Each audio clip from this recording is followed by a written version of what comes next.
Good afternoon, everybody. This is Mr. Dolan here. Had some people with some questions about how exactly to do conversion, so I wanted to make sure get a video out there that helps you to do that. I'm going to show you conversions using two different methods. I'm going to show using what I showed in class using proportions, which ends up being less work in a lot of ways for you, but sometimes it takes a little bit more thought to get it put together. And I'm also going to show you kind of how you learned in physics how to do the conversion factor method. Okay, so there's a couple different ways, and I'll try to explain it as best I can for you. Hopefully, you just pick the method that works better for you. So, first of all, when you're doing any sort of math problem, especially conversions, this box up here is going to be what I want you to kind of keep in mind. First thing I want you to do is figure out what does the question want you to solve for, or what does it want you to find. When you're done, where should you be? That's kind of the first thing I want you to do. And then I want to have you figure out what is given to you. Okay, those are two different things. What does the question want you to find, and what is given to you? And then our equation sheets that we have usually have some sort of relationships that relates the thing that's given to you in the question to what the question wants you to find. Okay, so we're going to start with this question here. How many inches in 14 feet? Okay, so the first thing I want you to do is I want you to figure out, okay, what is the want and what is the given? Well, the want, you just look for those question words. How many, okay, and then saying how many of what? Inches. So this is what the question wants you to find. Well, what does the question give you? The question gives you 14 feet. Okay, so basically what we're trying to do here is we're basically trying to say, we have a ruler that maybe is measured in inches, but we have an object that is 14 feet long. Well, how many inches is our tape measure or our ruler going to give us? Now, we're not actually changing anything. Imagine this was like a tree that was 14 feet tall, right? We're trying to say how tall is that exact same tree using the piece of equipment with inches, because that's what we have to measure it in. Okay, that's kind of what we're looking for. Excuse me. To do that, we have two ways. So we're going to use the proportion method first. Remember, proportion is simply two fractions that are equal to each other. And it basically says on the left-hand side, I want you to use numbers from the question. So these are going to be from the question. Okay. And on the other side, these are going to be things that we know to be true. These are relationships that show how the thing that is given and the thing that we want are related to each other. So what I mean by that is this. From the question side, always say that what the question wants you to find is going to go on the left-hand side on the top. And whatever the question is going to give you or given to you is going to go on the bottom. Okay? And then we then figure out, okay, how are they related? So let's do that with this question here. What does it want? It wants inches. What does the question give you? Well, it gives you that you have 14 feet. That fraction is equal to something. And that something is how are inches and feet related to each other? Okay? Well, you need to know that. That's a truth. A truth about inches and feet is that 12 inches equals 1 foot.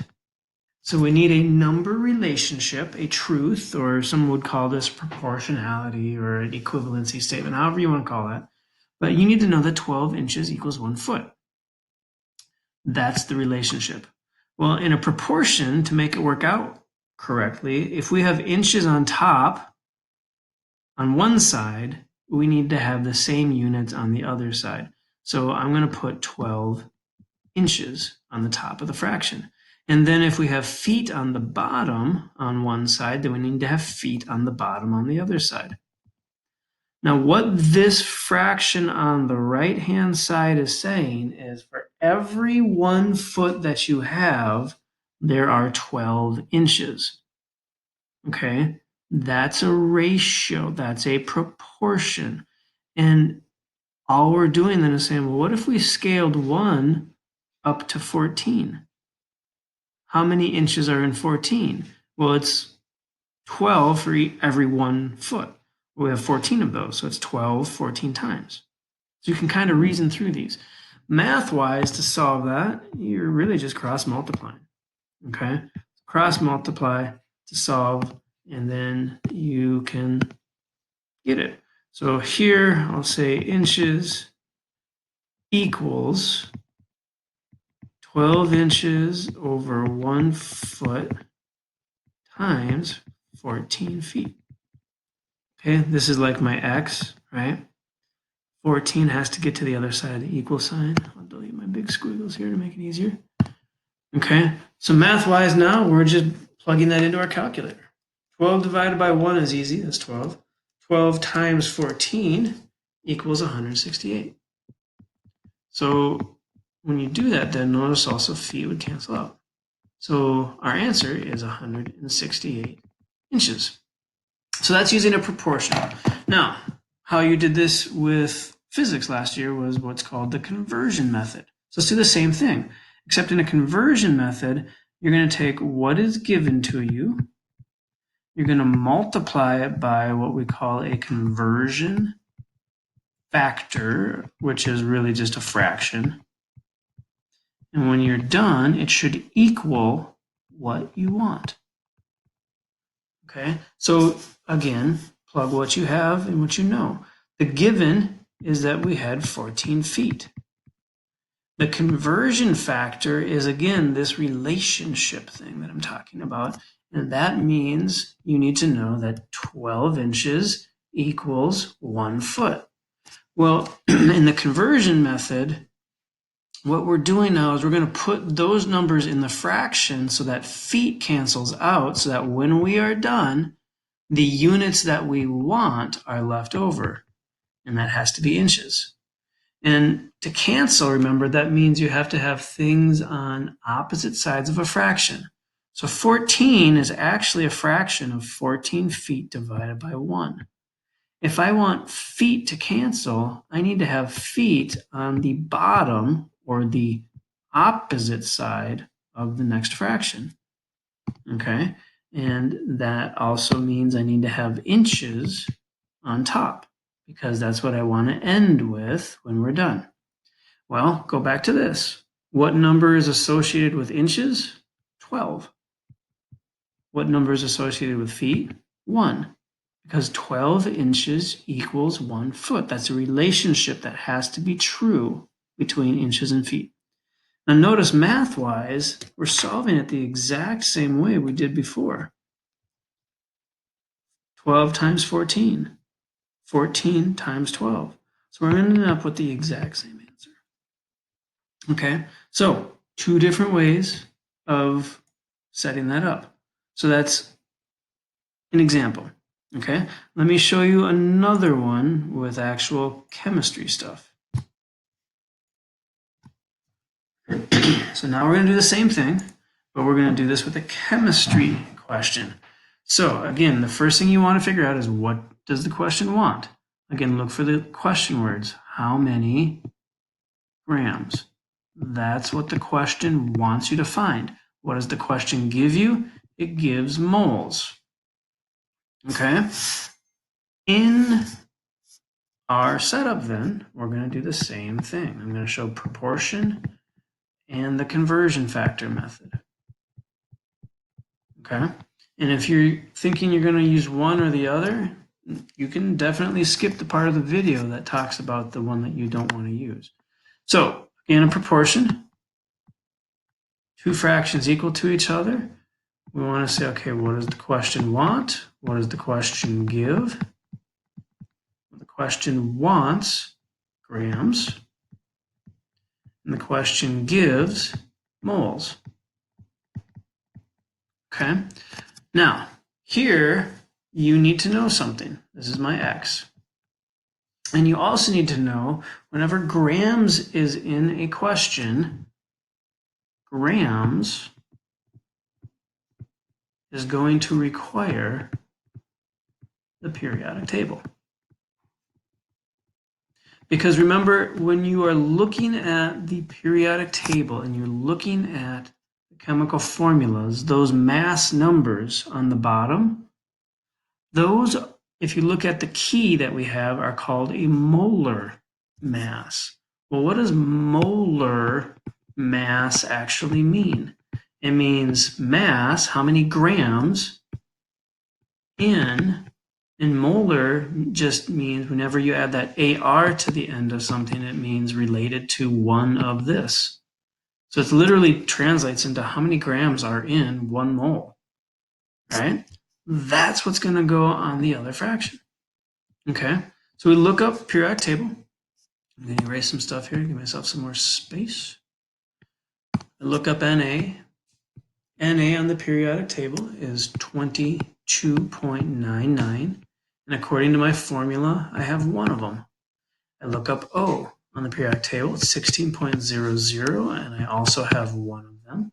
And I look up H, and it's 1.01, and I also have, you guessed it, one of them, right? Because there's no subscripts here. Add them all together, and this is actually kind of a nice one. It's 40.00. And that's how many grams are in 1 mole of NaOH.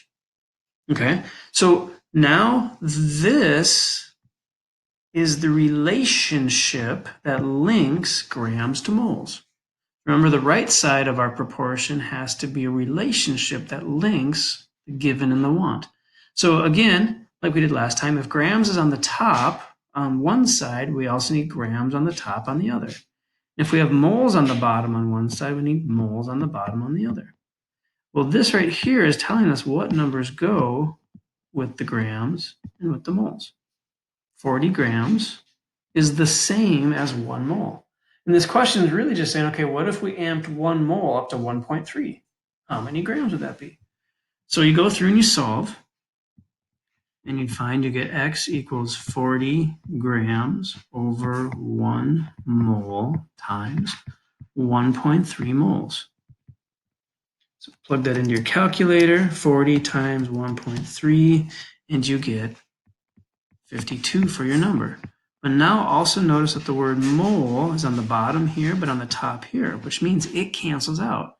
And the only unit you have left is grams, which is what we said the question wants.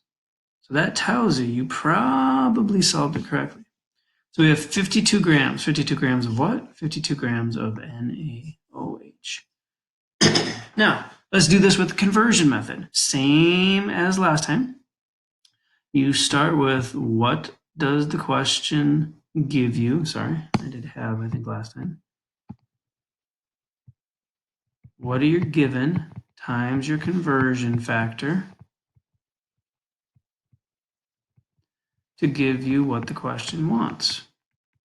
Well, what are you given? You're given 1.3 moles. And again, the conversion factor is just a fraction that takes how moles of NaOH and grams of NaOH are related to each other. Well, that's the periodic table. So 40 grams per mole. Now, when you're multiplying, notice the difference. We have an equal sign here, but here now we have a multiply sign. When you're multiplying and trying to get things to cancel, you need to put the words on opposite sides of the fraction. So if I want mole to cancel out, I need to have mole on the bottom. And if I want grams to be what we want, then I need to have grams on the top. And now I just go back to my relationship here. 40 grams equals 1 mole. And notice it's the same math, 1.3 times 40. 40 times 1.3. So we end up with the same answer, 52 grams. 52 grams of what? 52 grams of NaOH. Okay, so that's using a chemistry one. Now, we're going to do one more chemistry one. Okay, again, nice thing about videos is you can pause things whenever you need to. Is this not working? There we go. You can get rid of things whenever you need to. You can, if you're not needing any more help, you can leave. Okay? Now, if you still are not quite understanding, please pay attention to the next part. On the next part, I'm going to take grams. I'm going to take it all the way to molecules. Okay? So that's kind of the last part of our conversions that we need to be able to do. What if you have grams of NaOH? Okay? We have grams of NaOH. How many molecules is that? Again, it's the same process with just a little bit of a twist to it. Okay, so again, figure out what do we want? How many molecules? That's what we want. What is given to us? The number we have is grams of NaOH. Okay, so I'm going to put over to the side here. We already know something about NaOH. We know that 40 grams of NaOH equals 1 mole. So I'm going to put that off to the side. Okay, proportions.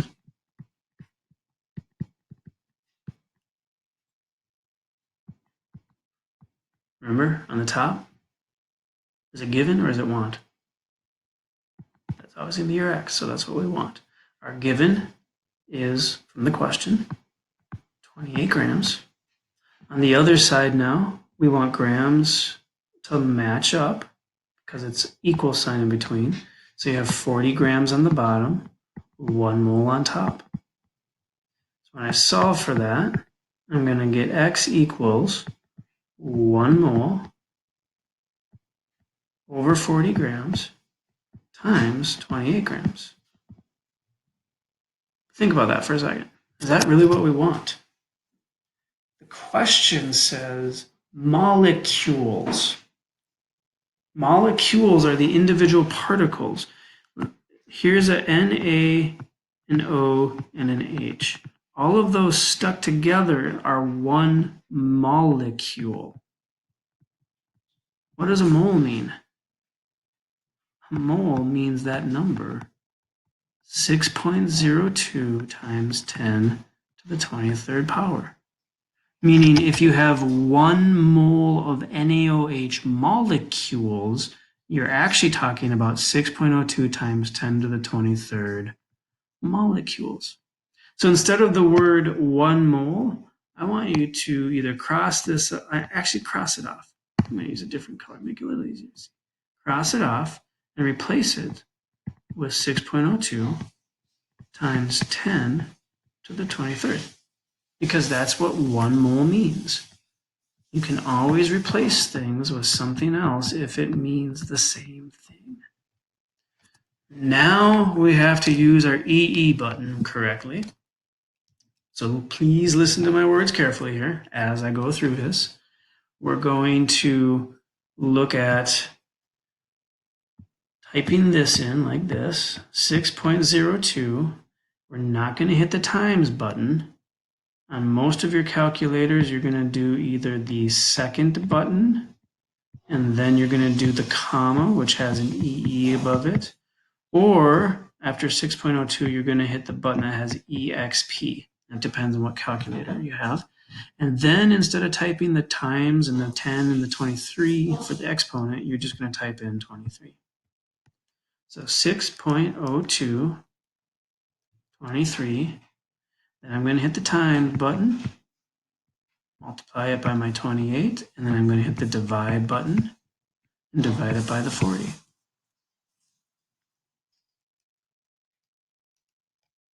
And I get this number here. 4.214, and on my calculator it gives me a capital E. That capital E means times 10, and the number after the capital E means the power on the 10. And our units here is molecules. Okay? Now, let me erase some stuff so we can do this also with the other method. Why is this not working now? Do this.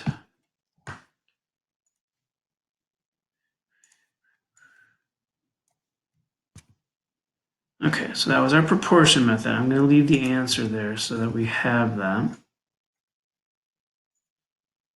Okay, now I'm going to show you with the conversion method. There we go. Okay. So now using a conversion, same idea. Take what's given to you. You're going to multiply it by your conversion fraction or factor to give you what you want. Okay, what's given? We're given 28 grams. Now, if I started it like I did before, I'm going to be using this thing here where I know 40 grams has to go on the bottom. But again, remember, if you always are writing down what you want, you're going to notice that mole and molecules are not the same word, which means they're not the same thing. So you also have to figure out how is a mole and a molecule related. And you have to remember that that word mole is just like the word dozen. It just represents this ginormous number right here, 6.02 times 10 to the 23rd. So I'm going to replace the word 1 mole with the number 6.02 times 10 to the 23rd. You'll notice, math-wise, I'm going to solve this the same way I did before. I'm going to take 28, I'm going to multiply it, and I'm going to do 6.02. I'm going to hit the second button and the EE button to represent the times 10. And then I'm going to type in 23, and then I'm going to divide it by 40. And I get the exact same answer. Okay, so I know that was a lot. Again, when you're watching videos, remember you can fast forward. I actually, when I watch videos, I always put things on like 1.5 speed or double speed so that it goes faster, and then I just pause if I need to, if I miss something. I hope this is helpful. Please, please let me know if it's not, or if you need to see another example or whatever. Again, just email me, and I will get that information to you. So dolinar@isd112.org. Hope you're having a good day. Hope you're doing well. I look forward to seeing you later.